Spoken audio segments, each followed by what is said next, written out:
World leaders are arriving in Havana ahead of tonight's rally to honor Fidel Castro. Spain's former king, the presidents of Mexico, South Africa, Nicaragua, Ecuador, Colombia, and Venezuela all plan to attend Castro's funeral on Sunday.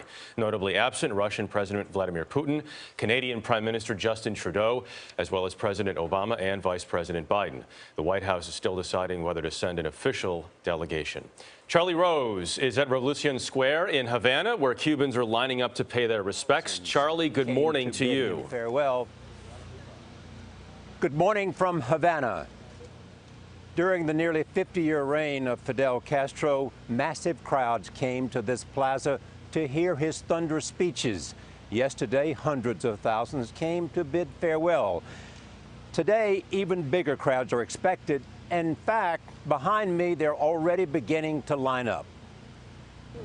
Hundreds of mourners remained well after the sun set on Revolution Square.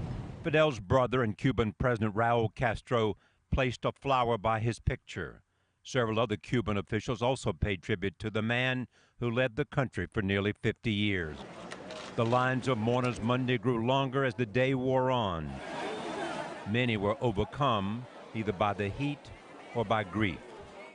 He is living eternally now, this man said. Mourners stood hours in the sun for the chance to file past a photo of the man known as El Comandante and view his medals. The moment may have lasted only seconds, but the anguish was evident. I tell you this from my heart, this farmer said. I'd like it to have been me instead of him. Castro's ashes were kept out of public view. Even in death, he is surrounded by secrecy. Alcohol sales and celebratory music are banned during this period of mourning. Schools and government offices have been shuttered.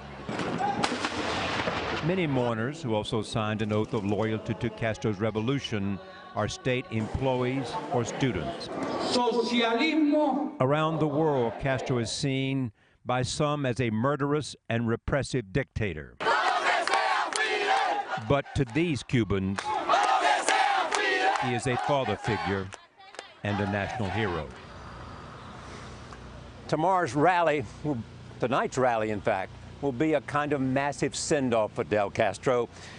He will remain, his remains will travel all the way to Santiago. Along the way, he will stop and people will have an opportunity to bid him farewell. He will be then at the birthplace of the Cuban Revolution. Gail? Charlie Rose in Havana, thank you very much. Safe travels as you head back to us here in New York.